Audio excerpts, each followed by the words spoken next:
चर्चा में शामिल होने के लिए वरिष्ठ नेत्री तुलसी साहू भारतीय जनता पार्टी से और आम आदमी पार्टी से संदीप विश्वकर्मा जी हमारे साथ मौजूद है और हमारे साथ यशोवर्धन उमर भी हमारे साथ मौजूद है।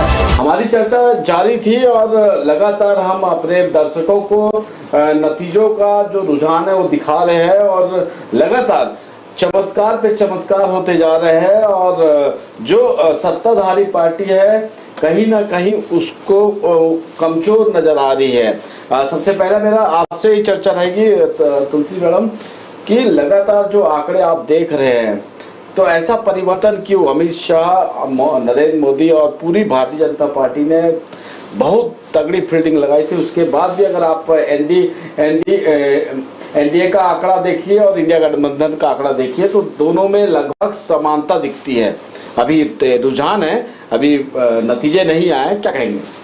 नहीं, समानता कहीं नहीं दिखाई दे रही है। 200 और 300 का आंकड़ा में समानता कैसे कह सकते हैं? 100 एक भी बढ़त होती है तो बहुत बड़ी बात हो जाती है, तो 100 की बढ़त है ऐसा नहीं कह सकते। लेकिन अभी ये रुझान अभी तो 1 बजे है, अभी मेन रुझान आना बाकी है, उसके बाद आप कहिएगा कि क्या स्थितियां हैं। और सबसे बड़ी बात है कि एनडीए की सरकार फुल बहुमत से बन रही है, इसमें कहीं किसी को कोई आपत्ति या किसी को सोचने की बात ही नहीं है। और माननीय प्रधानमंत्री मोदी जी तीसरी बार प्रधानमंत्री बन रहे हैं और पूरे एनडीए की सरकार तीसरी बार बन रही है, इसमें कहीं संदेह निसंदेह कुछ नहीं है। जो ये 400 पार की बात चल रही थी ये तो कहीं धरातल पर दिखाई नहीं दे रहा है। नहीं, धरातल पर दिखाई दिया है। आप देखिए कभी कभी जब हम लगातार केवल एग्जिट पोल में दिखाई दिया, धरातल में दिखाई नहीं दिया। नहीं, धरातल में नहीं दिखता तो अभी भी 300 है, 300 से ऊपर जा रही है मैडम। ये रुझान है, ये रुझान नहीं, ये रुझान आपको बढ़त दिखेगी, वही तो मैं कहना चाह रही हूँ। ये 300 का जो आप अभी दिखा रहे हैं मुझे टीवी पे, ये 300 रुझान है, आगे देखिए 300 से ऊपर ही है। चलिए, आपने कहा कि ये रुझान नहीं है, ये नतीजों में तब्दील हो जाएंगे। लेकिन अगर उत्तर प्रदेश की हम बात करें तो उत्तर प्रदेश में बीजेपी पूरी साफ होती नजर आ रही है एक क्षेत्रीय दल से। नहीं, देखिए आप ये नहीं कह सकते क्षेत्रीय दल, एक गठबंधन पूरी तरह से चुनाव लड़ा है वहां पर। चाहे आप अखिलेश की बात करें, चाहे आप लालू की बात करें, हर एक पार्टी कांग्रेस के साथ मिलके, लेकिन कांग्रेस मात्र 3-4 सीटों पर वहां पर सिमट रही है। आप ये देखिए, सबसे बड़ी पार्टी के रूप में जहां पर कहा जाता है, उसके बाद देश की सबसे बड़ी पार्टी भारतीय जनता पार्टी है। अभी वर्तमान में सबसे ज्यादा सदस्य भारतीय जनता पार्टी के हैं और उसके बाद एक क्षेत्रीय दल समाजवादी पार्टी, वो क्षेत्रीय पार्टी है। नहीं, क्षेत्रीय पार्टी होना अलग चीज है, लेकिन उत्तर प्रदेश में उसकी सरकार रही है लगातार, तो इस बात को नहीं कह सकते कि उनका वहां पर कहीं कोई कमी है। लेकिन परफॉर्मेंस खराब हुआ है उत्तर प्रदेश में, आप कहेंगे नहीं, इसको परफॉर्मेंस खराब नहीं कह सकते हैं। जब आप लगातार कहीं पर रहते हो तो थोड़ा ना थोड़ा एंटी लोगों के बीच माहौल होता है। ये एक सामान्य व्यक्तित्व का सोच होता है या व्यक्ति का अपना एक रहता है कि एक बार फिर से चेंज करके देखना है ऐसा। लेकिन माननीय प्रधानमंत्री की जो कार्य है, किए गए कार्यों को आप लगातार देखिए कि देश के विकास में इन 10 सालों में आपने, चाहे आप कहीं भी आप जगह जगह आप बना रहे हैं, एयर की बात करें, चाहे हम यहाँ से अब जा रहे हो, आप जगह जगह आप देखे हो नेशनल हाईवे, आपने देखा कि हाईवे की संख्या इतना, आपको बहुत सुगमता से व्यक्ति आज यहाँ से निकलेगा और तत्काल पहुंच जाएगा। कलकत्ता जा रहे हैं, बॉम्बे जा रहे हैं। आप केवल शहरों की स्थिति दिखती है कि सड़क बन गए शहरों में, लेकिन आप ग्रामीण क्षेत्रों में अगर हम छत्तीसगढ़ की अगर बात करें तो छत्तीसगढ़ की बात करें और मध्य प्रदेश की बात करें, झाबुआ वगैरह एरिया में और छत्तीसगढ़ के जसपुर और बस्तर के अंदर इलाकों में आज तक सड़कों का निर्माण नहीं हुआ है। नहीं, ये आप अभी पूरा आप खुद ही घूम रहे हैं, आप सबको पता है। मैं यहाँ पर अभी छत्तीसगढ़ में हम भिलाई में रह रहे हैं। भिलाई मिनी भारत जरूर है, लेकिन एक छोटा शहर है, बहुत बड़ा शहर नहीं। लेकिन आप देखिए यहाँ से आप रायपुर कितने मिनट में पहुँचते हैं, रायपुर या बिलासपुर। पहले वही रोड में हमें जाने में 3 घंटा बिलासपुर लगता था, हम मुश्किल से 1.5 घंटा नहीं लगता आज हमें बिलासपुर जाने में। और वहां से हम निकले, अभी रायपुर जाएंगे 20 मिनट में पहुंच जाएंगे। यहाँ से रायपुर आप यहाँ बैठिए और अभी तुरंत चलिए, आपको 20 मिनट में रायपुर पहुंचाएगा, जो रायपुर हमें 1.5 घंटा लगता था। तो ये आप नहीं कह सकते कि कार्यों का विभाजन या कार्यों का जिस तरह से नहीं होना। आप देख रहे हो कि विमान आपको जगह जगह, आप जब चाहे, जब जहाँ जाना चाहे, आप जाके 2 घंटे में आ जा रहे हैं। कितनी सुविधाएं आपको मिली है, उस सुविधाओं को भी तो देखना है। हम कई तो बातों को कहते हैं, कई ऐसे चीजों को, लेकिन पब्लिक जनता का जो सोच है और जनता के साथ हम सब जनता की बात मतों का सम्मान करते हैं। और जनता जनार्दन कहना चाहिए कि हर जो कोई पार्टी है उसके लिए जनता ही प्रमुख है। उनके बगैर कोई पार्टी या कोई कार्यक्रम हमारा निर्धारित नहीं होता है। उनके अनुसार सीटों का गणना भी करते हैं। तो पंजाब मैं देखना चाहूंगा, अभी तो ताजा आंकड़े सामने आ रहे हैं। पंजाब में बीजेपी पूरी तरह साफ हो गई है, वो आंकड़े के हिसाब से हम कह रहे हैं। तो पंजाब की स्थिति इतनी खराब क्यों? देखिए, जहाँ तक पंजाब की स्थिति आप सबको मालूम है, पंजाब हरियाणा ये पंजाब का क्षेत्र ऐसा रहा, कुछ मैंने हमारे किसान साथियों के द्वारा कुछ विषय को लेकर के दिग्भ्रमित जो भ्रम फैलाया गया है, जबकि पंजाब के हमारे किसान भाई बहुत अच्छी स्थिति में हैं। उसके बावजूद उन लोगों ने लगातार जिस तरह से एक ग्रुप है वहाँ पर जो भारतीय जनता पार्टी के खिलाफ कहना चाहिए, या जब भारतीय जनता पार्टी सरकार बनेगी उसके खिलाफ एक अलग सा माहौल क्रिएट करने की कोशिश की। और इसके वजह से मैडम मैं आपको रोकना चाहूंगा, अगर किसान एमएसपी की मांग करे तो क्या गलत है? एमएसपी की मांग करना गलत नहीं है, लेकिन आप कितना मांग कर रहे हैं ये गलत है। कि आप जो चीज हो नहीं सकता आप उतना मांग कीजिए जो पूरे जनता में हो, क्या किसानों के हित में हो। यदि हम किसानों की बात कर रहे हैं तो उनके हित की बात करें और सरकार के साथ मेलजोल हित की बात करें, ताकि सरकार उस बातों को मान सके। ऐसी बात, आपका घर में भी आप एक परिवार में हो, आपका एक परिवार का एक बच्चा बोलेगा, आपकी आमदनी है मान लो 10,000 रुपया मंथली, और वो बच्चा कहेगा 10,000 का जूता दे दो या मेरे को 10,000 का ही आपको लेके देना पड़ेगा, तो ये संभव कोई सरकार हो चाहे कुछ हो ये मानने को बाध्य नहीं होगी। क्योंकि सरकार को केवल हमारे किसान भाई भी उतने ही हैं तो मजदूर भाई भी है, महिलाएं हैं, कर्मचारी है। यदि सरकार में कोई भी सरकार बैठता है तो उसे केवल एक व्यक्ति पर फोकस नहीं होता, उसका युवा, बेरोजगार, किसान, सारे विषयों पर उसकी फोकस होना चाहिए। और इस पर यदि फोकस करती है तो कहीं ना कहीं कमी किसी विषय पर होती है। आपको लगता है कि भारतीय जनता पार्टी जो 400 पार का जो दावा कर रही थी, आंकड़े को देखते हुए 400 पार नहीं लगता? देखिए, पहले भी 300 पार तो थी। नहीं, मोदी जी ने गारंटी दी थी कि 400 पार। नहीं, उन्होंने एक बात कहा था, एक बात आप उनका एक इंटरव्यू आप देखिएगा, मैंने भी उस दिन उन्होंने कहा कि हम 300 पार तो हैं, आगे हमारा लक्ष्य क्या होना चाहिए। उन्होंने एक लक्ष्य निर्धारित किया कि हमारे कार्यकर्ता, हमारे साथी, हमारे देश की जनता अगली बार हमें 300 पार दी है, अब आगे हमें 400 पार दें। एनडीए गठबंधन उन्होंने कहा था, एनडीए कहा था साफ इस विषय पे। हाँ, तो 400 पार यदि देती है तो कई ऐसी चीज जैसे उन्हें काम करना है, जब बड़ा फोकस आपको मिलता है तो कुछ काम में जहां रुकावट होती है उसको पूर्णतः पूरा कर सकते हैं।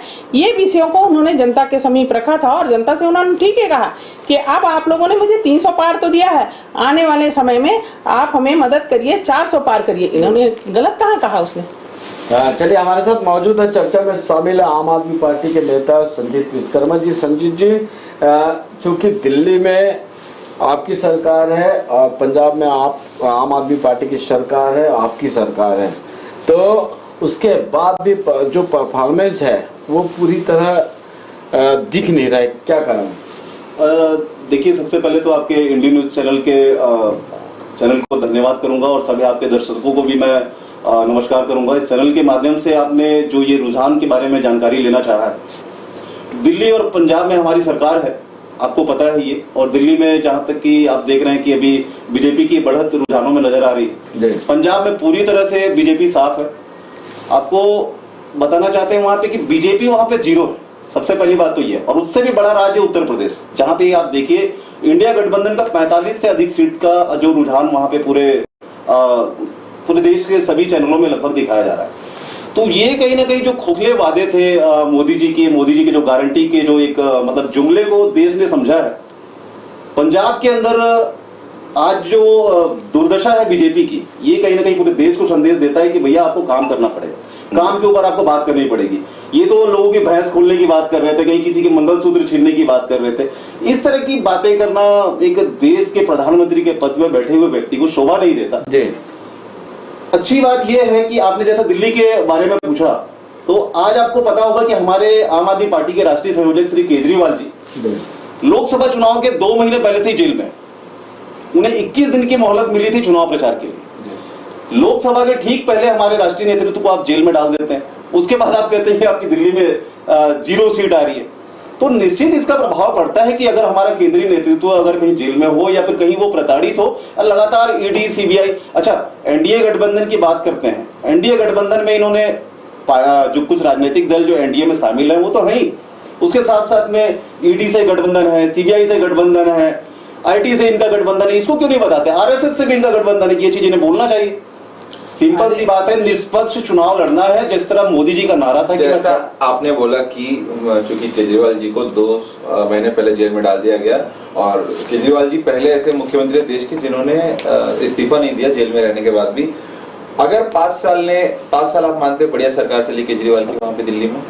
बिल्कुल। तो फिर भी 7 सीटें क्यों नहीं आ पाई? 7 में से 1 भी सीट पूरा सुपड़ा साफ। देखिए तब तो लोगों के प्रति और सहानुभूति उनके प्रति होना चाहिए था। 7 सीट तो जीत के आना चाहिए था।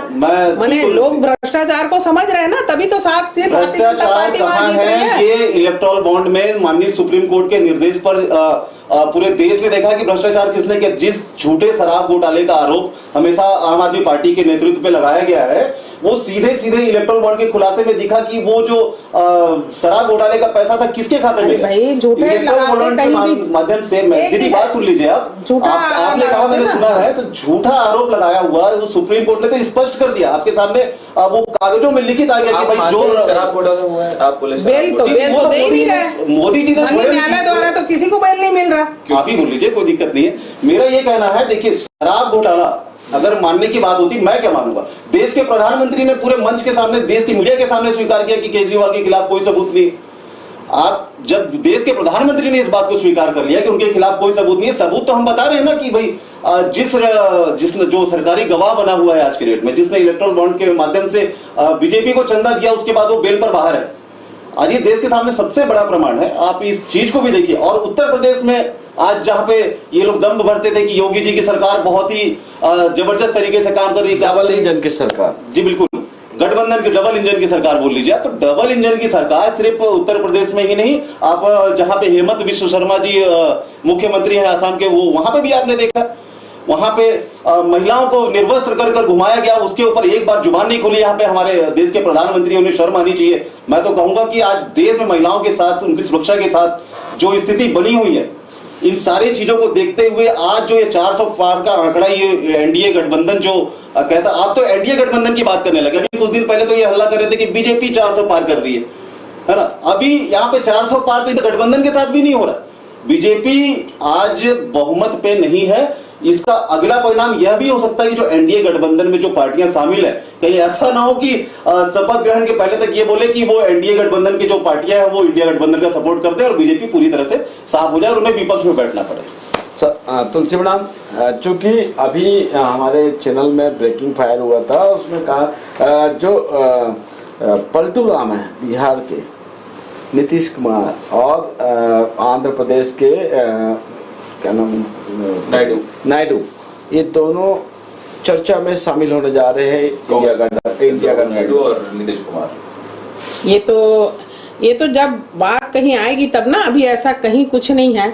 जो जिनके साथ में आ गई है मीडिया में चर्चा, तो कल आप ही लोग मीडिया के बारे में कल बता रहे हैं, कल इतना दिखा रहा था, आज इतना दिखा रहे हैं। तो मीडिया क्या कहती है, हम मीडिया का बहुत सम्मान करते हैं, लेकिन कई ऐसी जगह रहती है। एग्जिट पोल में लगभग 400 के करीब एनडीए को दिखा रहे थे, लेकिन अभी वर्तमान जो आंकड़े हैं वो 300 के करीब जा रहे हैं।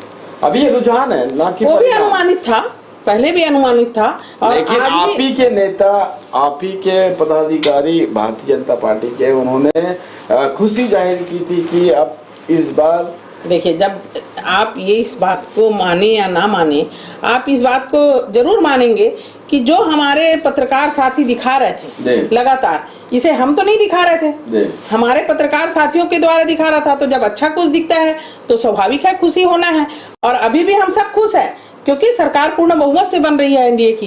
इसमें कहीं कोई एक बात जो उन्होंने कहा कि जनता प्रति विश्वास और भरोसा की बात की, न्यायालय ने ये सब कहा कि घोटाले नहीं हुए, लेकिन जनता ने दिखा दिया कि वास्तव में दिल्ली में क्या हुआ है। मैं आपको रोकना चाहूंगा, जनता से बड़ा कुछ नहीं है। एक ब्रेकिंग है, कमलनाथ के बेटे ने हार स्वीकारी और कांग्रेस दफ्तर छोड़ के वो घर के निकल चुके हैं और उन्होंने हार स्वीकार कर ली है।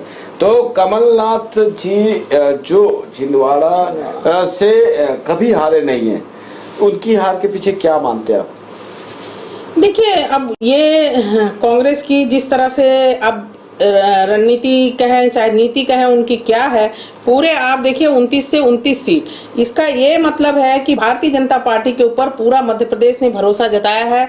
जिस तरह छत्तीसगढ़ में आप अभी देख रहे हैं 11 में 10 का रुझान पूरे भारतीय जनता पार्टी के, यहाँ लोगों ने भारतीय जनता पार्टी पर, माननीय मोदी जी के गारंटी पर विश्वास इसलिए किया। अभी 4 महीने पहले के चुनाव में आपने छत्तीसगढ़ में कहा मोदी जी की 4 साल की गारंटी तो यही फेल दिख रही है। नहीं, फेल कहीं नहीं है, तभी तो आप 29 की 29 सीट आप मध्य प्रदेश का देखे। मैं आपको रोकना चाहूंगा, आपने कहा कि मध्य प्रदेश की जनता मोदी जी के वादों या गारंटी को मानकर 29 की 29 सीट उनके झोली में डाल दी। बिल्कुल। लेकिन ऐसा क्या होता है कि विधानसभा चुनाव मुख्यमंत्री शिवराज सिंह जीतते हैं और उनको साइड कर दिया जाता है, पुनः मुख्यमंत्री नहीं बनाते? देखिए ऐसा क्या हुआ है? देखिए, पार्टी में ये सबसे बड़ी पार्टी आपने अभी कहा जी, वहां पर बहुत कार्यकर्ता हैं। धीरे धीरे एक दूसरे को, हर कार्यकर्ता को अवसर प्रदान करना, ये थोड़ी है कांग्रेस पार्टी की राजा की तरह उसके औलाद बन रहा है, 4 पीढ़ी 5 पीढ़ी उन्हीं की बने जा रहे हैं। एक व्यक्ति यदि चुनाव लड़ रहा, 70 साल एक क्षेत्र में एक ही व्यक्ति बैठा है, तो वहाँ कोई कार्यकर्ता नहीं है। इस बात को आपको बता दूं, माननीय प्रधानमंत्री मोदी जी हो, चाहे पूरे भारतीय जनता पार्टी में मैंने देखा है, आप अभी विधानसभा में यहीं आपके आसपास देख लीजिए, किसी के पीछे किसी के बाप या भाई का नाम नहीं लिखा हुआ है। सारे कार्यकर्ताओं को टिकट दिया, चाहे आप गुरु ग्रामीण की बात करें, वैशाली नगर की बात करें, भिलाई की बात करें, चाहे आप दुर्ग शहर की बात करें, कार्यकर्ताओं को अवसर मिलता है भारतीय जनता पार्टी में। इस बात का भरोसा आम कार्यकर्ता और आम जनता में है, इसलिए माननीय मोदी जी के ऊपर सभी को भरोसा रहता है यहाँ। जी विश्वकर्मा जी, आप बीच में बोल रहे थे, आप इनकी बातों को पूरा कीजिए। तुलसी बना देखिए, परिवारवाद की बात जहाँ पे दीदी ने कहा अभी कि परिवारवाद बीजेपी में नहीं दिखता, आपको बता दें परिवारवाद तो सबसे ज्यादा बीजेपी में है। 110 प्रत्याशी अभी लोकसभा के भारतीय जनता पार्टी के किसी न किसी राजनीतिक परिवार से जुड़े हुए जो लोकसभा चुनाव में उतारा गया, जिनकी लिस्ट है बाकायदा एनडीए के साथ जो एनडीए के साथ में है, जो भारतीय जनता पार्टी की ओर से चुनाव लड़ रहे हैं। आप ये कैसे कह सकते हैं दूसरे के ऊपर आरोप लगाने से पहले आप एकदम किसी के परिवार का नहीं होता है। आप देखिए, 1 आध 2 अपवाद होते हैं किसी कारण, 2 अपवाद नहीं, 110 अपवाद नहीं, वो मामा का तो भांजा का दूर दराज का, तो वो भी तो कार्यकर्ता होता है ना वहाँ पर, अपने भाई, अपने पिता, अपने बच्चे ऐसे बनाने वाला। आप देखिए, अभी मैंने जो कहा ठीक है, अभी मैंने कहा ना कि हमारे विधानसभा, हम अपनी बात कर रहे हैं ना यहाँ की, आप यहाँ छत्तीसगढ़ की बात करिए, चाहे मध्य प्रदेश की बात करिए, जो हमारे यहाँ आसपास, आपने किसी को ऐसा नहीं देखा कि इसका बच्चा चुनाव लड़ रहा। लेकिन आपने दूसरी पार्टी में देखा कि उन्हीं का कार्यकर्ता और भी बहुत सारे राज्य हैं, कार्यकर्ता उनका आंकड़े धीरे धीरे, एनडीए के आंकड़े धीरे धीरे और कम होते आ रहे हैं। 294 हो गए है ना, और इंडिया गठबंधन के 230 और अदर 19। बिल्कुल, तो ये जो आंकड़े हैं चौंकाने वाले हैं। और आपको बता दें कि आपके केंद्रीय मंत्री ज्योतिरादित्य सिंधिया चुनाव जीत गए 4 लाख वोटों से। तो हम सब आपके चैनल के माध्यम से, इंडिया 24 के माध्यम से सभी को मैं धन्यवाद करती हूँ, बहुत शुभकामनाएं देती हूँ आदरणीय सिंधिया जी को, हमारे अमित शाह जी को, जिन्होंने प्रथम जीत उन्हीं दर्ज की थी। अमित शाह की जीत 5 लाख वोटों से बहुत बड़ी जीत है, बड़ी जीत है। और ये होना भी चाहिए कि इस प्रकार की जीत, जिस पोस्ट में वो है, गृह मंत्री है देश के। बुरी हालत तो यहाँ पे देश के प्रधानमंत्री जी की सबसे ज्यादा देखी जाए तो नहीं। आज सुबह के रुझानों में देखा जाए तो प्रधानमंत्री जी सबसे पहले तो वोटों से पीछे रहे थे, अभी मुश्किल से 50,000 से 60,000 के लगभग करीब आगे चल रहे हैं। तो ऐसा है कि अभी चुनाव परिणाम आने में काफी समय बाकी है, पहले से ख्याली पुलाव पका लेना बिल्कुल ठीक नहीं होगा। आगे शाम तक जो भी रिजल्ट होंगे, जो भी जनादेश होगा, वो तो बड़ी खुशी से, और खास करके इंडिया गठबंधन को तो बहुत ज्यादा खुशी है कि जो इनका अहंकार था, जो ये लोग बहुत ही मोदी की गारंटी गाना गाते थे, तो इनके भैंस ने और इनके मंगलसूत्र ने इनको दिखा दिया कि भैया आपको काम करना पड़ेगा, सिर्फ मंदिर नहीं, के नाम पे गारंटी तो आज भी दे रहे हैं माननीय प्रधानमंत्री जी, और जो गारंटी दे रहे हैं वो गारंटी को पूरा करेंगे, क्योंकि देखिए अभी विधानसभा चुनाव की जो गारंटी को उन्होंने पूरा किया, 400 पार तो नहीं हुआ। लोकसभा में 11 के 10 सीट आज हम जीत रहे हैं यहाँ वो छत्तीसगढ़ से लोकसभा का इलेक्शन नहीं हुआ। तुलसी मैम, मैं चूंकि आपका घोषणा पत्र जिसे आपने संकल्प पत्र का नाम दिया था, तो संकल्प पत्र में कहीं भी महंगाई, बेरोजगारी या लोगों की समस्या से जुड़ी कोई भी बात प्रमुख रूप से नहीं थी, ऐसा क्यों? देखिए, कुछ लोग केवल एक दिखावा पत्र में बहुत सारी चीज लिख देते हैं, होता कुछ नहीं है। क्योंकि पिछले विधानसभा में भी आपने देखा था कि 500 रुपए प्रत्येक महिलाओं को देंगे, ये बात कांग्रेस की सरकार ने अपने घोषणा पत्र में कहा था, लेकिन उन्होंने 500 रुपया नहीं दिया, किसी भी महिला से आप पूछ लीजिए। लेकिन आप अभी देखिए, छत्तीसगढ़ में भारतीय जनता पार्टी की सरकार बनी और उन्होंने महतारी वंदन योजना के तहत प्रत्येक खाते में 1,000 की घोषणा उन्होंने की। मैं रुकूंगा अभी, मैं ठीक है आपने, तो मैं रुकना चाहूंगा तुलसी मैम को कि अगर वो विष्णुदेव साय की सरकार है छत्तीसगढ़ में, उन्होंने महतारी वंदन योजना का 1,000 रुपया प्रति महिला उन्होंने दिया, बहुत अच्छी बात है, महिलाओं को सम्मान मिला है। लेकिन आपने 2 दिन पहले देखा कि बिजली के रेट बढ़ा दिए। देखिए आप उस पर भी मैं जाना चाहूंगी। देखिए, आप कहते हो कि बिजली के बिल, अभी आप लगातार देख रहे हैं कि बिजली के बिल ज्यादा कोई नहीं बढ़ा, एक मैटर पे कम होता है, कहीं ना कहीं हर मैटर पे चर्चा होती है। शराब के रेट बढ़ गए तो अच्छी बात है ना, कम लोग पिएंगे, लेकिन आप ये तो अच्छा है। हमारे प्रदेश में एकदम अवैध शराब की तो बिक्री नहीं हो रही है ना, जो पिछले कार्यकाल में कोरोना में लोगों ने कोरोना जैसे महामारी में लोगों ने महामारी को पैसा कमाने का अड्डा बना लिया कांग्रेस की सरकार ने, है ना। करे तो बेहतर है। गुजरात के अंदर में पूरी तरह शराबबंदी है, वहाँ पे लगभग 50 से अधिक लोगों की जहरीली शराब पीने से अगर पूरे उसके बारे में बीजेपी बोलती ही नहीं है, तो वहाँ तो पूरी तरह शराबबंदी है। विश्वकर्मा जी, पूरे अगर हिंदुस्तान के सर्वे की बात करें तो छत्तीसगढ़ में सबसे ज्यादा शराब पीने वाले, बिल्कुल, और सबसे ज्यादा बिक्री शराब की यही होती है ना, और उस पर रेट अगर बढ़ जाता है। देखिए, पिछले कार्यकाल में आपने देखा है, जब कांग्रेस के कार्यकाल में शराब की बिक्री, जब अवैध घर घर पहुंच सेवा कोरोना में हुआ, उस समय, जबकि उस समय एक ऐसा समय था और उनके घोषणा पत्र में था कि हम शराब बंदी करेंगे, और उसके बाद घर घर जो पहुंचाने की प्रक्रिया है, तो जनता ने उसके बैंड बजा दिए पूरे, और उसके साथ उन्होंने जो कहा सो किया, कुछ नहीं किया। लेकिन भाजपा की सरकार जो कहती है वो करती है, ये बात को आप मानते हैं बिल्कुल। और उसने कहा 3100 रुपए देंगे, आप देखिए लगातार 3100 रुपया किसानों के खाते में जारी है, सभी पूरे धान को उनकी खरीदी करेंगे। क्योंकि एक ब्रेक हम अपने दर्शकों को बता देते हैं, हमारी चर्चा जारी रहेगी। ओवैसी 1,50,000 वोट के साथ बढ़त बनाए हुए, मतलब जीत चुके हैं, वो सीधा आंकड़ा पार कर चुके हैं, तो बहुत बड़ा जीत है ओवैसी का। जबकि पूरे वो हर जगह विरोध उनके खिलाफ रहा है, उसके बाद भी, और वो इंडी गठबंधन के साथ भी नहीं गए, उसके अलावा अपना अलग से उन्होंने किया, मगर AIMIM के अपनी पार्टी से अगर वो आते हैं तो ये बड़ी जीत है, वो कहा जा सकता है। तो ऐसा क्या कारण है कि जो जिसका ज्यादा विरोध हो रहा था वो अच्छे मतों से जीत रहे? देखिए, इसमें मैं यही कहूंगा कि क्षेत्रीय राजनीति में और क्षेत्रीय काम करने के तरीके पे भी जनता का रुझान होता है। जनता वहां पे अपने स्वयं के नेता को चुनना चाहती है, और रही बात की भाई उस क्षेत्र में उन्होंने उनके जनता के हिसाब से काम किया होगा, जिससे जनता ने स्वीकारा होगा। कहीं ना कहीं कांग्रेस, भाजपा या फिर इंडिया गठबंधन की टीम में कमी रही होगी कि जो वहां पे इन्हें बढ़त मिली है।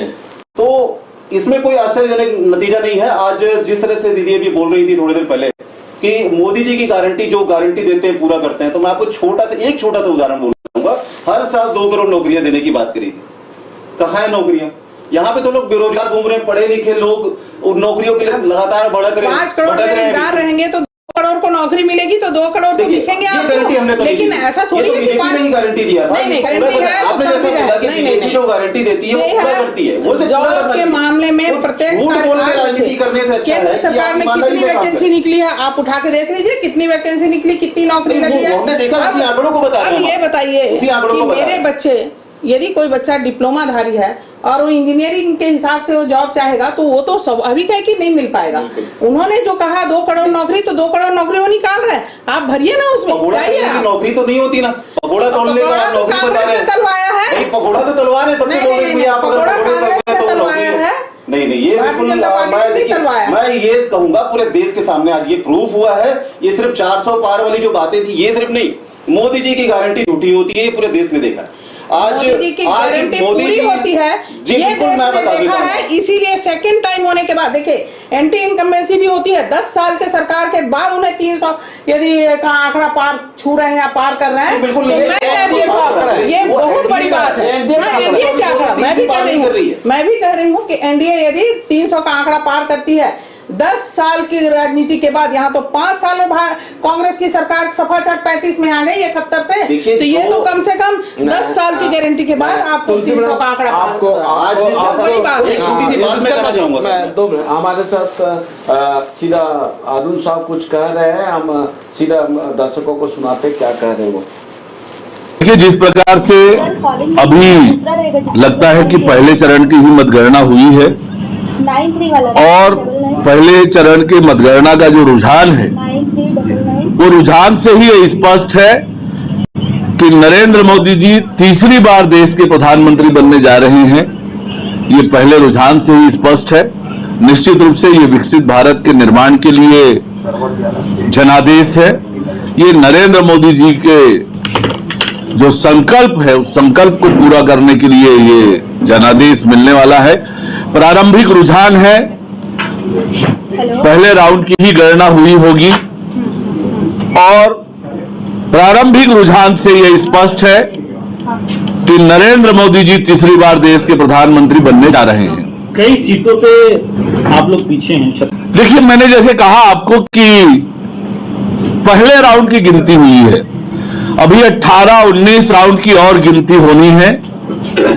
छत्तीसगढ़ में 11 की 11 सीटें भारतीय जनता पार्टी जीतेगी और पूर्ण बहुमत के साथ नरेंद्र मोदी जी तीसरी बार देश के प्रधानमंत्री बनने जा रहे हैं। ये पूरी तरह से स्पष्ट है। मैंने आपसे कहा कि ये पहले राउंड की गिनती है, अभी 18-19 राउंड की गिनती और होनी है। छत्तीसगढ़ में 11 की 11 सीटें भारतीय जनता पार्टी जीतेगी। जी, डिप्टी सीएम अरुण साहब ने कहा कि भारतीय जनता पार्टी जो जिस प्रकार बढ़त बनाया उस पर खुशी जाहिर करे हैं उन्होंने। हमारी चर्चा जारी रहेगी और चूंकि आपके डिप्टी सीएम ने खुशी जाहिर की है कि भारतीय जनता पार्टी को जो इस प्रकार बहुमत मिल रहा है, जिस प्रकार रुझान आ रहा है, हम तो सब डिप्टी सीएम साहब ने एकदम बिल्कुल सही कहा है। मैं अरुण साव जी को, माननीय अरुण साव जी को बहुत धन्यवाद और बधाई देती हूं और पूरे हमारी टीम को, क्योंकि भारतीय जनता पार्टी ने जिस साल 10 साल सर एंटी इनकम में से इतना देखिए रहता है, कहीं भी आप 1 बार 2 बार काम कर रहे हैं उसके बाद आप 300 के आंकड़ा को छू के जा रहे हो, तो ये बहुत बड़ी उपलब्धि है माननीय प्रधानमंत्री जी की और भारतीय जनता पार्टी के कार्यकर्ताओं की, हमारे वरिष्ठ नेताओं की, क्योंकि उन लोगों ने जो काम करके दिखाया है। आज भी 10 साल बाद लोगों को भारतीय जनता पार्टी के ऊपर और माननीय नरेंद्र मोदी के ऊपर भरोसा है, वो इस बात का परिचायक है 300 का आंकड़ा। जी बिल्कुल। डिप्टी सीएम विजय शर्मा ने चुनाव के नतीजे और कांग्रेस नेता राहुल गांधी को लेकर दिए बयान में कहा कि बीजेपी अभी 1.5 से अधिक मतलब जो आंकड़े बता रहे हैं वो बीजेपी देश के विकास के लिए तीसरी बार मोदी पीएम बनाना चाह रही है, वो उन्होंने कहा। अब डिप्टी सीएम विजय शर्मा क्या कह रहे हैं आपको सुनाते हैं। छत्तीसगढ़ का विषय तो पहले से ही स्पष्ट था, क्या होना था उसमें पहले से ही स्पष्ट था। मसला ये है कि उन्होंने उन्हीं नेताओं को सामने रखा जिनकी सरकार जो सरकार में थे और जिनको जनता ने नकारा था। ये रणनीतिक चूक है उनकी, मैं सोचता हूँ। हमारी चर्चा जारी है। अभी डिप्टी सीएम ने भी बधाई दी और तीसरी बार प्रधानमंत्री बनने की उन्होंने बात कही है कि प्रधानमंत्री नरेंद्र मोदी तीसरी बार प्रधानमंत्री बन रहे, लेकिन अभी तक चुनाव के जो नतीजे आ रहे हैं अभी स्पष्ट नहीं है, लेकिन बधाई देने का सिलसिला जारी हो गया है। तो हमारी चर्चा चल रही थी कि आपसे मैं पूछना चाहूंगा कि आम आदमी पार्टी के संयोजक और दिल्ली के मुख्यमंत्री अरविंद केजरीवाल तुलसी मैडम बताएंगे क्या लगता है कितने दिन जेल में रहेंगे?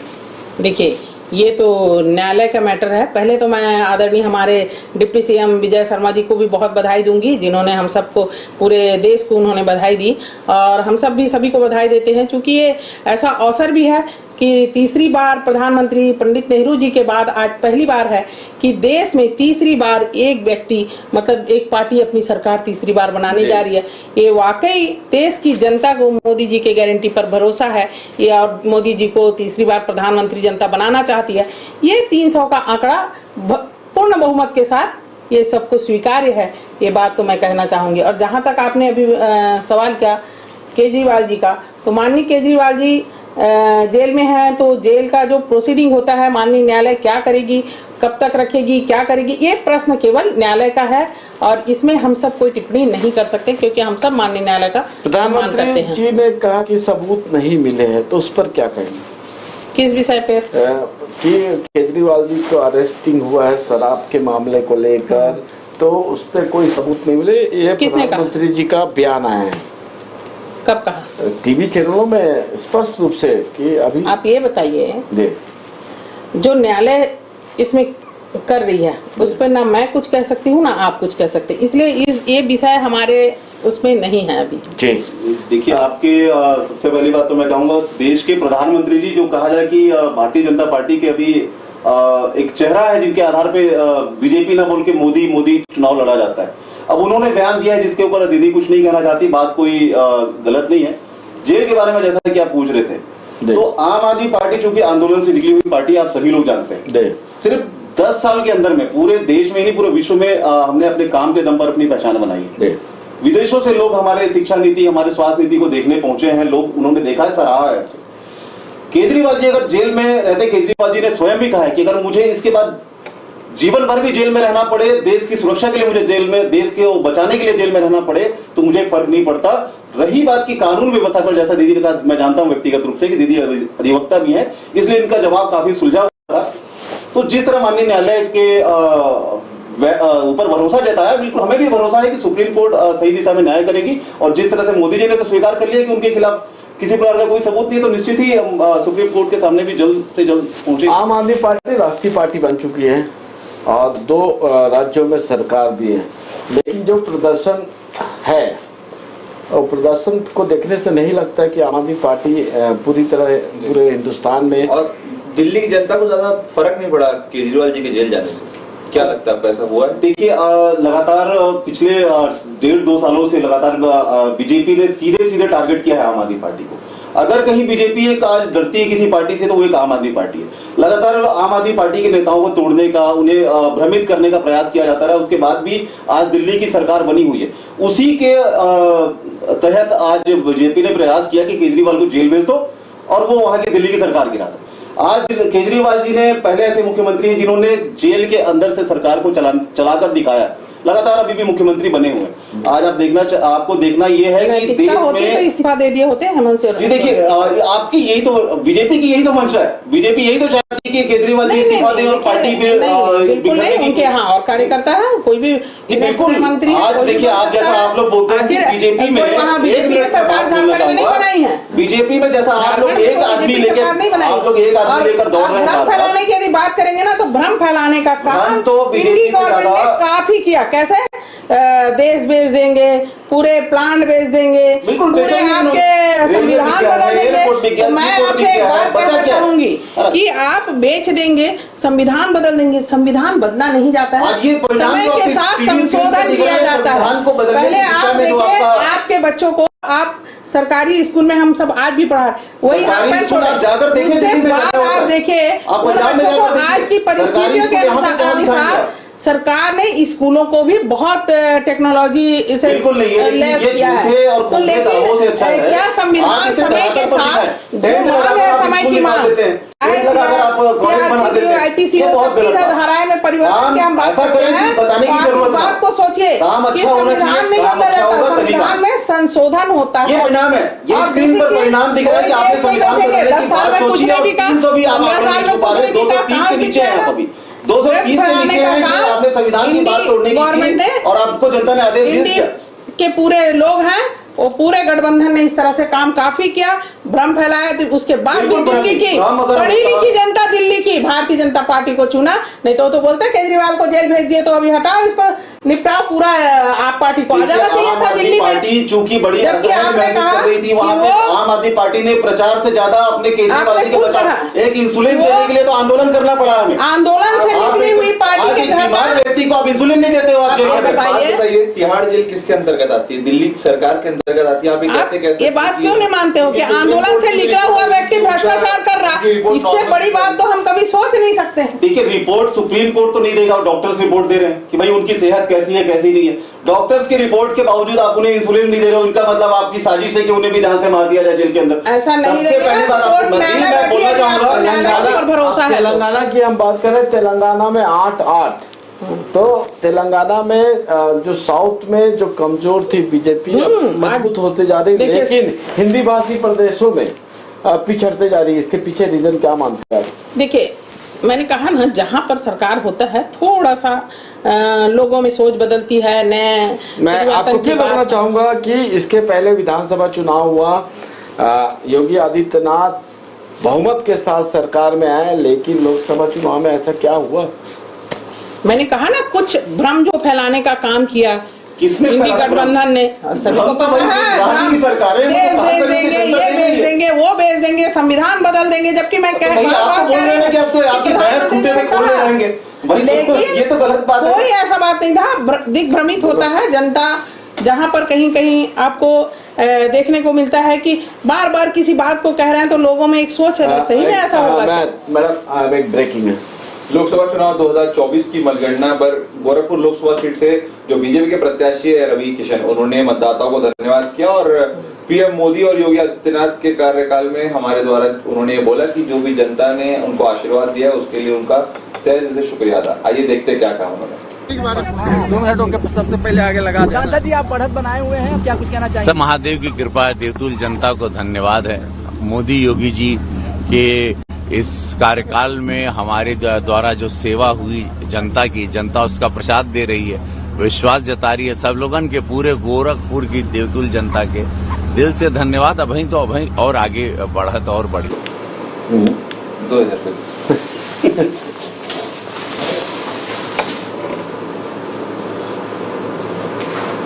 चलो जी।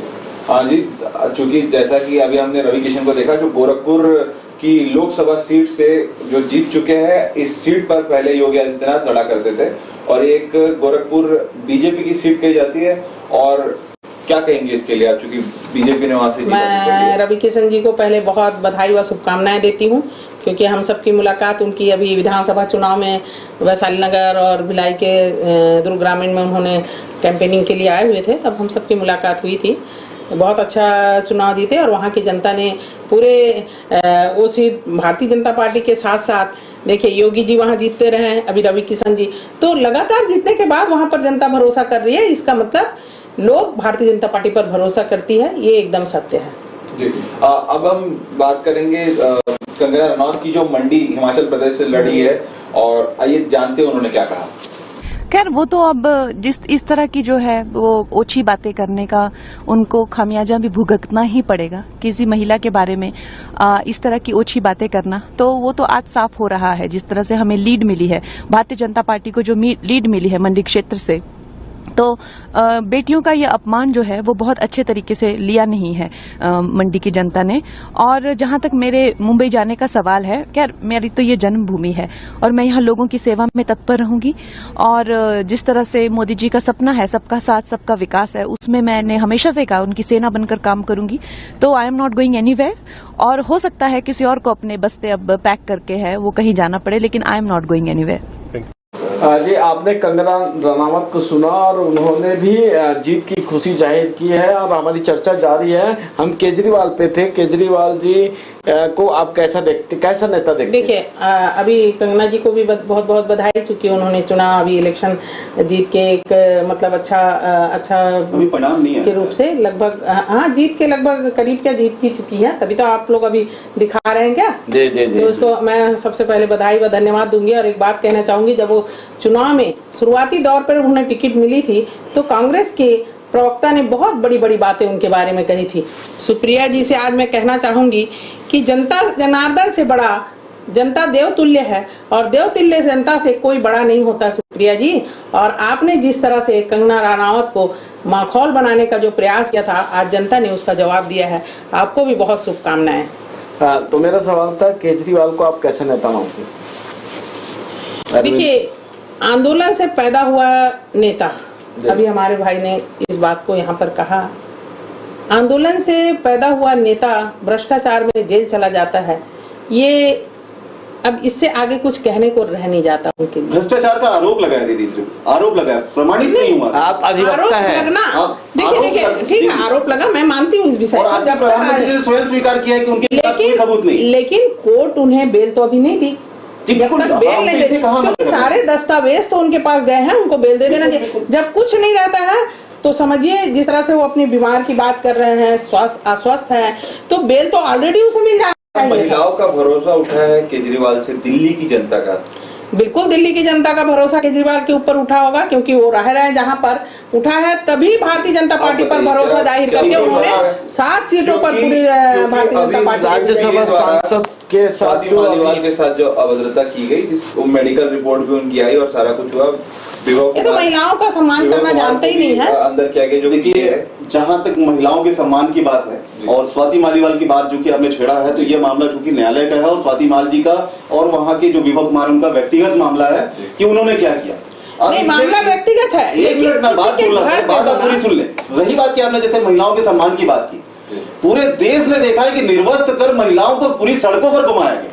उस समय बीजेपी के एक किसी कार्यकर्ता या नेता, यहाँ तक कि प्रधानमंत्री चुप्पी साधे बैठे रहे, एक बार उनके जुबान से आ तक नहीं निकली और उन महिलाओं के सम्मान को बचाने के लिए मेरी बात आप कंप्लीट होने दीजिए। ऐसा होना, मैं देखिए इस बात बीच में अगर बात काटेंगे तो ये अच्छी बात नहीं है। मैं आपको बता दूं, महिलाओं के सम्मान की आपने बात की है, महिलाओं का सम्मान बीजेपी कर ही नहीं सकती। बीजेपी के अंदर ये भावना कभी नहीं। अगर ऐसा होता तो एक पूर्व सैनिक जिसने कारगिल युद्ध में लड़ाई लड़ी, उसकी पत्नी को निर्वस्त्र करके घुमाया गया।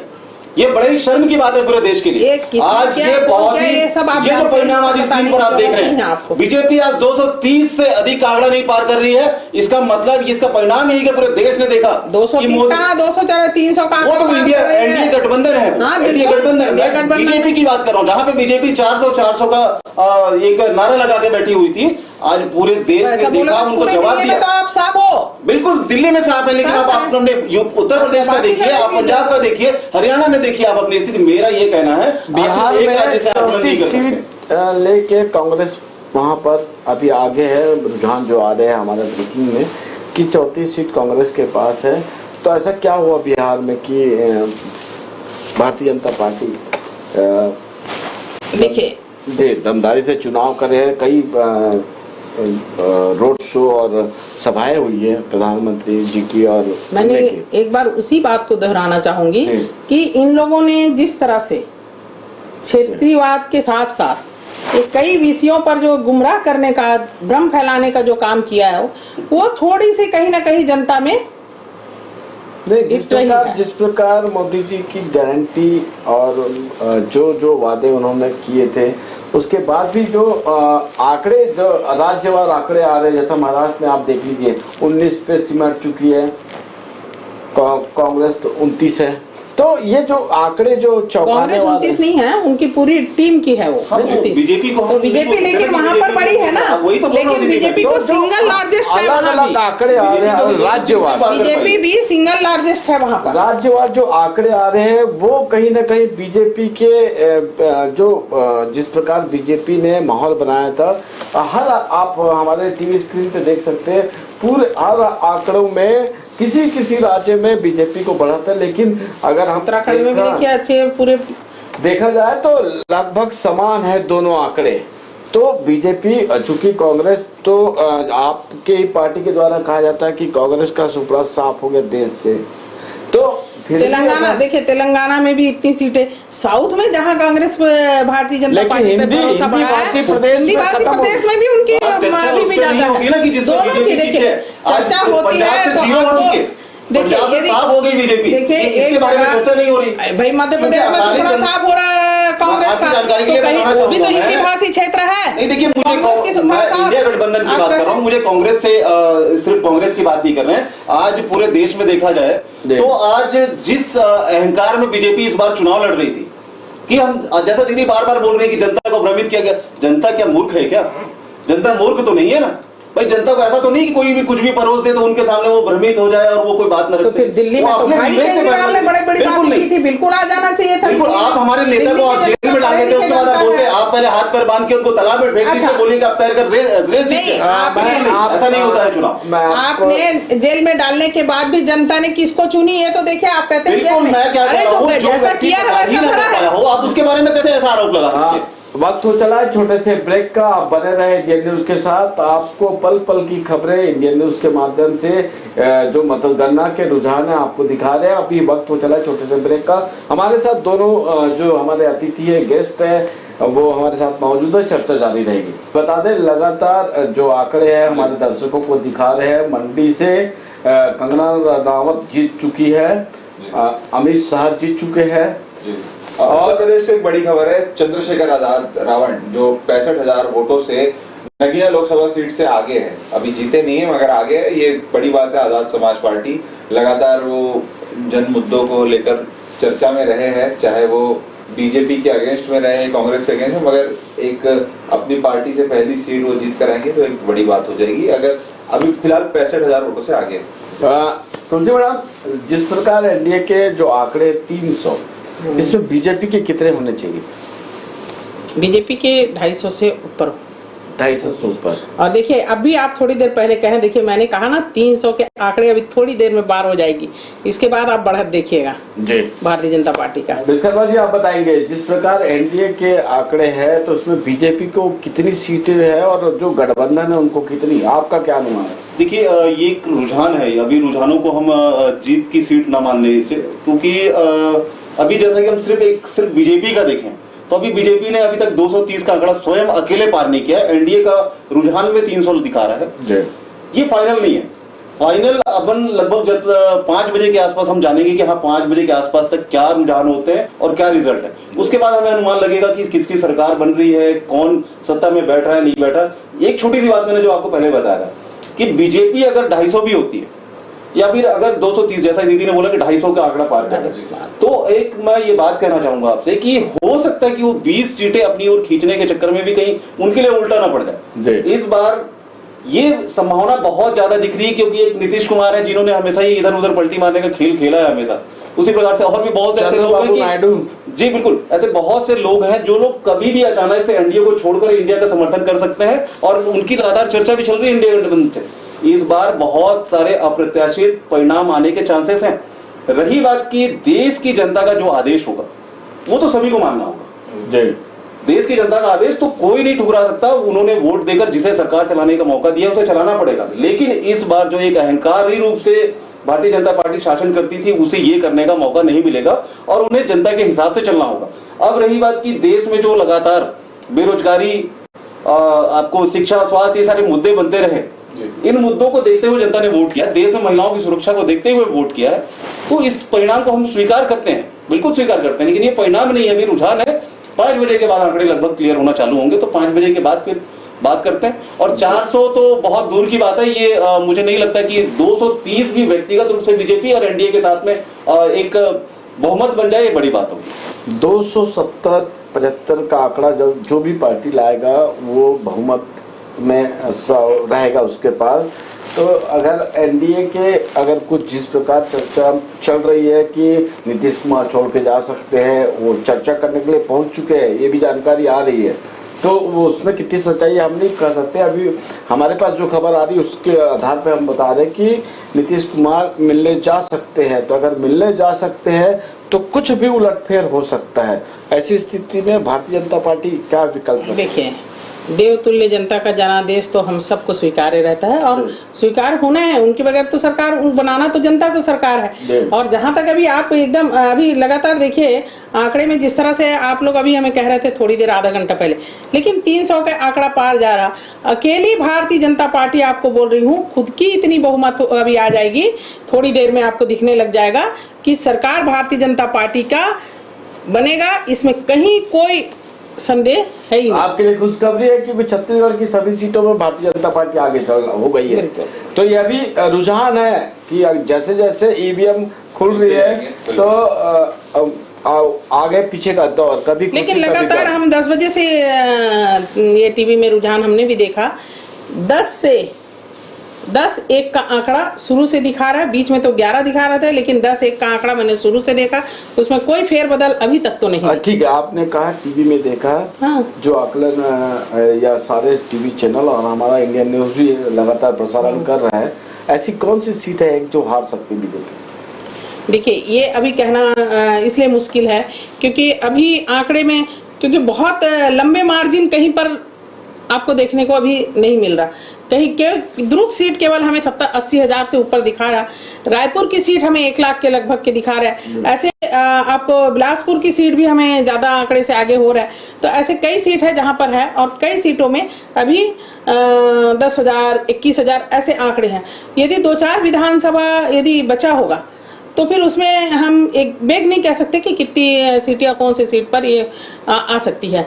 जनता जहां जनादेश जिसको दी होगी राज्यसभा सांसद को दुर्ग से हटाकर कोरबा में उनको प्रत्याशी बनाया, कैसा रहेगा परफॉर्मेंस? क्योंकि अभी जो सामने जो रुझान दिख रहे हैं तो कभी पीछे हो जा रही है मैडम, कभी आगे हो जा रही सरोज पांडे।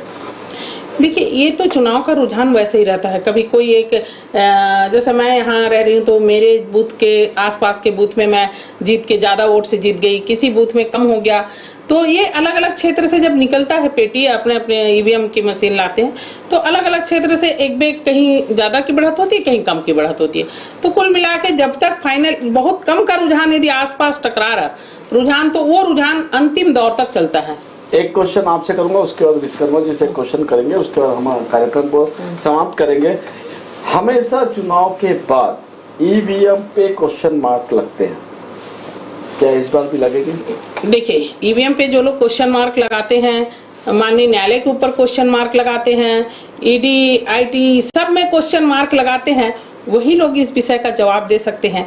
क्योंकि हम लोग तो सबका सम्मान करते हैं, ईवीएम का भी सम्मान करते हैं, ईडी का भी सम्मान करते हैं, आईटी का भी सम्मान करते हैं। देखिए, हम प्रशासन का सम्मान हम नहीं करेंगे तो प्रशासन चलेगा कैसे? लेकिन बीजेपी वाले जो, अगर मान लो कोई राजनेता बीजेपी ज्वाइन करता है तो वो उसके खिलाफ ईडी एक्शन नहीं करती, सीबीआई एक्शन नहीं करती, आईटी एक्शन नहीं करती। अब ऐसे यहाँ नहीं, लेकिन आपने देखा है, नहीं, ये बात एकदम बिल्कुल गलत है। पहली बात आपको बता देती हूँ कि जिनके ऊपर आरोप लगा है, ठीक है, मान लो किसी ने आरोप लगाया, आप जेल गए ना, आपको न्यायालय में पेश किया जाता है, न्यायालय क्यों से जमानत नहीं दे रही है? पेपर तो न्यायालय के पास है, कोई किसी व्यक्तिगत किसी पार्टी के पास तो है नहीं। तो ठीक है, यदि मुझे कोई आरोप लगा दिया और मान लो पुलिस प्रशासन ले गई, मान लो एफआईआर दर्ज होती भी है, तो क्या न्यायालय उस पूरे पेपर को, आंकड़े को देखने के बाद क्या मुझे बेल नहीं देगी? ठीक है, लोअर कोर्ट नहीं देगी, उतने का मामला है तो हाई कोर्ट तो बेल देती, क्यों नहीं मिल रहा बेल?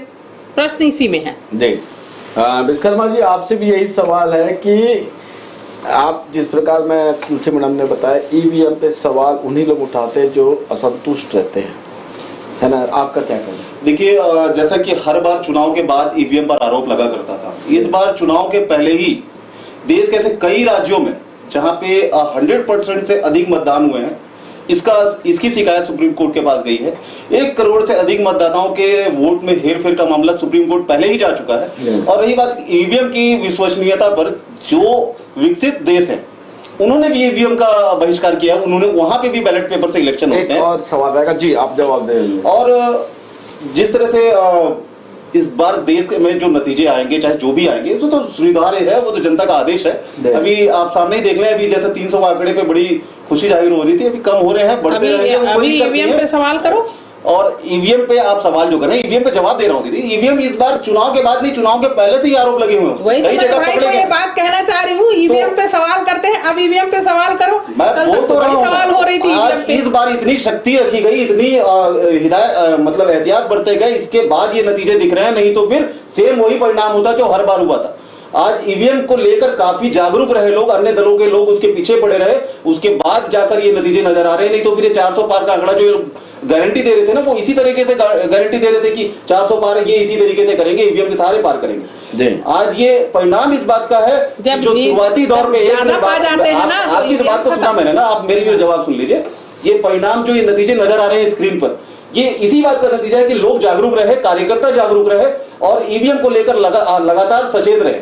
अभी ये परिणाम शाम के 5 बजे तक काफी उथल पुथल होने के चांस है। जैसा मैं बार बार आपसे कह रहा हूं कि परिणाम कुछ भी हो सकते हैं। अभी इस बार भारतीय जनता पार्टी अहंकार में शासन नहीं कर सकती, इन्हें जनता के हिसाब से चलना होगा, जनता की बात माननी होगी।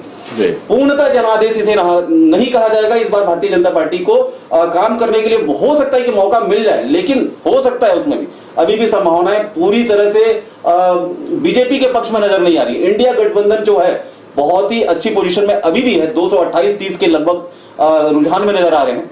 तो ये संभावनाएं बन सकती है कि इंडिया गठबंधन को भी मौका मिल जाए।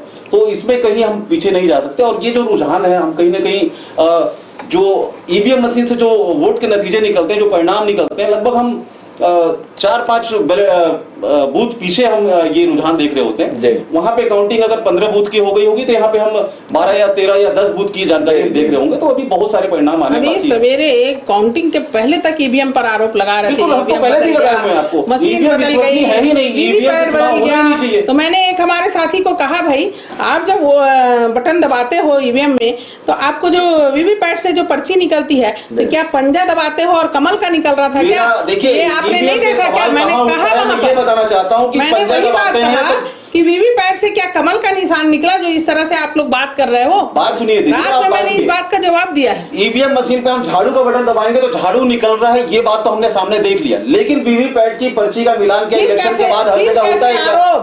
आरोप लग रहा है, बिल्कुल मेरा आरोप। आप ये रिजल्ट आने के बाद आरोप बताइए, इन पर्चियों का मिलान होता है चुनाव के दौरान? सुप्रीम कोर्ट ने इस बात को खारिज कर दिया कि वीवीपैट का मिलान नहीं कर सकते।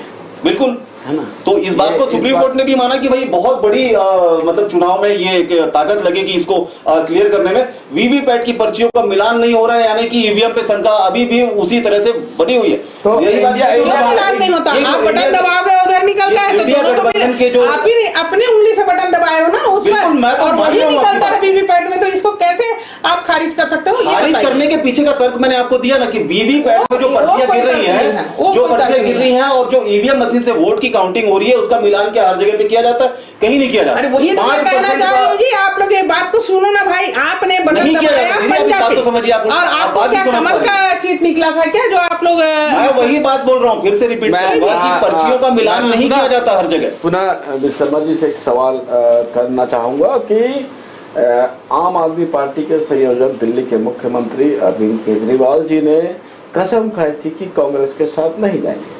बिल्कुल, इस बार भी कांग्रेस के साथ नहीं है। आम आदमी पार्टी देश के साथ में, देश से बड़ी आम आदमी पार्टी गठबंधन में है। बिल्कुल गठबंधन। देखिए गठबंधन, अभी थोड़ी देर पहले तो उसने अपने भाषण में कहा कि कांग्रेस को सब सहयोग करिए। बिल्कुल मेरा ये देखिए, वो इंडिया गठबंधन का पार्ट है। गठबंधन में नहीं था कह रहे हो आप बात तो सुने आप। इंडिया गठबंधन का वो पार्ट है, कांग्रेस उसमें हिस्सेदार है, समाजवादी पार्टी का भी हमने प्रचार किया है, हमने शिवसेना का भी, मतलब देश के जितने भी दल जो इंडिया गठबंधन के घटक दल है, सभी जिनका हमने प्रचार करना उचित समझा, जो हमारे गठबंधन में शामिल है, सबका प्रचार किया। पर केजरीवाल जी जिनको गाली दे रहे हैं उन्हीं के साथ। देखिए मैं एक बात बोलना चाहूंगा, देश से बड़ा कोई पार्टी है क्या? देश सबसे पहले प्राथमिक है हमारे लिए, उसके लिए अगर जान भी देना पड़े कांग्रेस। देखिए आपको मैं बताना, आपकी बात का जवाब दे रहा हूँ, आप नहीं लेना चाहते जवाब तो बात अलग है, लेकिन देश से बढ़कर आम आदमी पार्टी नहीं है। आम आदमी पार्टी का एक एक कार्यकर्ता, यहाँ तक कि हमारे राष्ट्रीय संयोजक केजरीवाल जी भी उस हद तक लड़ाई लड़ने को तैयार है जिस हद तक देश को न्याय मिले। उन्होंने जब देश के न्याय के लिए इन्होंने इंडिया गठबंधन का साथ दिया है, और हमारे कांग्रेस से जो वैचारिक मतभेद है वो तो लगातार है। तो मतलब आज आप पंजाब में देखिए, हम लोग अलग अलग चुनाव लड़ रहे हैं, आप ये देखिए वहां पे कोई गठबंधन नहीं। आपका कहना है कि भारतीय जनता पार्टी तेज जीत नहीं चाहती। बिल्कुल, आपने पूरे देश ने देखा है, ऐसा मैं नहीं बोल रहा हूँ। परिणाम बता रहे हैं कि अगर बीजेपी के सुशासन का काल होता, 2 बार इन्होंने लगातार 2 बार प्रधानमंत्री रहे, तो 19-14 दोनों, तो लगातार 2 बार सरकार होने के बावजूद भी आज प्रधानमंत्री की खुद की हालत वाराणसी में खराब है। वहां पे वो 50,000-60,000 की वोट से लीड पे है, जो वो बहुत ज्यादा लीड नहीं माना जाएगा। आज इनका सुशासन होता, उत्तर प्रदेश का हाल देखिए, गठबंधन के 45 सीट लगभग आने को, पंजाब में पूरी तरह से साफ है, तभी तो तीसरी बार सरकार ये आज मैं आपको बता देना चाहता हूं कि ये परिणाम, ये आंकड़े ये बता रहे हैं कि भारतीय जनता पार्टी को जनता ने समझा है। और रही बात की दीदी जैसा बोलती है कि जनता को भ्रमित किया गया, जनता समझदार हो चुकी है, जनता समझ रही है देश को। जनता के समझ नेताओं को गई, समझ तभी रही तो है। दिल्ली में सातों के सातों से भारतीय बिल्कुल, तो पंजाब भी देख लीजिए, उत्तर प्रदेश देख लीजिए, आप भारतीय जनता पूरे पार्टी की आप बन रही देखिए, है। सिर्फ एक तो दिल्ली बस लेके बता दीजिए ना। जनता के पसंद के कारण जनता बिल्कुल, जनता नहीं पसंद किया, तभी तो नगर निगम से उखाड़ फेंका बीजेपी को। तीसरे बार माननीय प्रधानमंत्री जी को जनता ने माना है समझा उन्होंने। तभी नगर निगम से उखाड़ फेंका दिल्ली एनसीटी में। रुझान आ रहे हैं, अभी तो समय बाकी है, अभी 2 बज रहे हैं, क्योंकि अभी 3 घंटे और बाकी है। अभी कितने राउंड की गिनती चालू है, लगातार रुझान आ रहे हैं, लेकिन अंतिम सवाल आप दोनों से, कितनी सीट आएगी बीजेपी की और एनडीए की? बीजेपी एनडीए की सरकार 300 से ऊपर ही रहेगी और अच्छी जीत के साथ सरकार बनाएगी भारतीय जनता पार्टी। इसलिए पूरे देशवासियों को मैं शुभकामनाएं और बधाई देती हूं, जिन्होंने भारतीय जनता पार्टी का एडवांस में बधाई। हाँ बिल्कुल जी विश्वकर्मा जी, आप बताएंगे कि इंडिया गठबंधन और एनडीए को कितनी कितनी सीट आएगी? देखिए, इंडिया गठबंधन अभी की जो स्थिति नजर आ रही है, इससे तो ये लग रहा है कि बिल्कुल परिणाम इंडिया गठबंधन के पक्ष में है। रही बात की अगर बीजेपी की, जैसा अभी दीदी ने बताया, बधाई भी डाली, तो खुद पहले से बधाई देने में कोई बुराई नहीं, तो हम भी पूरे देशवासियों को बधाई देते हैं कि आपने इंडिया गठबंधन को बहुत ही अच्छा सपोर्ट किया, सहयोग किया, कि जिसकी वजह से आज रुझान में और जबरदस्त टक्कर में है। भारतीय जनता पार्टी अगर 230 के नीचे रहती है और वो दिख रहा है, उससे ऊपर जा नहीं सकती।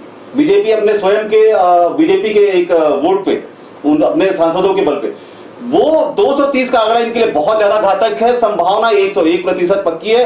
जिस तरह से बड़े बड़े राजनेता लगातार, नीतीश कुमार और जो आपके साउथ के एक नेता चंद्रबाबू नायडू जी, वो संपर्क में लगातार कांग्रेस से बने हुए, इंडिया गठबंधन से संपर्क में बने हुए, निश्चित ही इस बार इंडिया गठबंधन की सरकार बनती हुई दिख रही है। और पूरे देशवासियों को इंडिया गठबंधन की सरकार बनने की बधाई अभी से मैं देता हूं कि इस बार देश में बहुत बड़ा परिवर्तन होने वाला है और इस बार परिवर्तन नजर आ रहा है।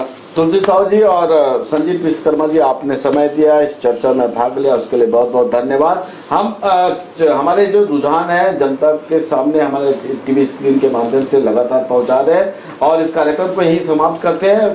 कुछ देर आप के बाद सबको भी बहुत धन्यवाद, इंडिया 24 को भी मैं बहुत बधाई और धन्यवाद देती हूँ, जिन्होंने जनता के बीच हम सबको, आप सबके बीच बैठने का अवसर दिया। और जाने से पहले जय श्री राम। जाने से पहले एक चीज, संतोष पांडे राजनांदगांव से 32,000 वोटों से आगे चल रहे हैं।